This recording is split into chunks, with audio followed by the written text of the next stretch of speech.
Və sonra dördüncüsü, möhtərəm qardaşlar, Rəbbimizi razı salan və sevimli olan Rəbbimizə əməllərdən birisi də orucdur. Necə ki, as-siyam mukaffiratuz-zunub, oruc günahların bağışlanmasına səbəbdir və onun da əcri Allah Subhanahu və Taala'nın yanındadır. Necə ki, Rəbbimiz buyurur ki, "Es-savmu li və ana eczi bihi." Oruc mənə aiddir və onun mükafatı məndədir. Və bilirik ki, bütün əməllərin mükafatını Rəbbimiz bizlərə çatdırıb. Kitab və sünnədə hamısı gəlib. Namaz qılsaq nə qədər savabı var, sədəqə versək savabı nə qədərdir. Ancaq Rəbbimiz buyurur ki, orucun savabı məndədir. Onu heç kim bilmir. Ona görə oruc da Rəbbimizi razı salan ən gözəl əməllərdən birisidir. Sonra möhtərəm qardaşlar, beşincisi ət-təsamuh vəl-afu, bağışlamaq, əff etmək. Bu da Rəbbimizin xoşuna gələn və sevdiyi və razı qaldığı əməllərdəndir. Bağışlanmaq, insanları bağışlamaq, hansı ki o kişini ki Allah Resulü sallallahu aleyhi və səlləm cənnətlə müjdəliyir, o əməlinə görə ki,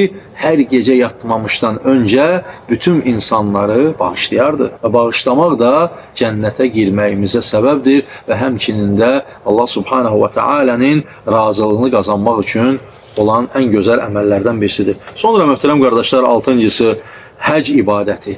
Həc ibadəti böyük bir ibadət. Hansı ki biz onun ərəfəsindəyik indi, hansı ki həcdən insanlar qayıdırlar və həc ibadətinin mükafatı cənnətdir deyə Allah Resulü sallallahu aleyhi və səlləm buyurur və sonra başqa bir hədisdə buyurur ki, "Əl-həccül məbruru leysə lehu cəzaun illəl cənnə." Qəbul olunan həccin mükafatı cənnətdir.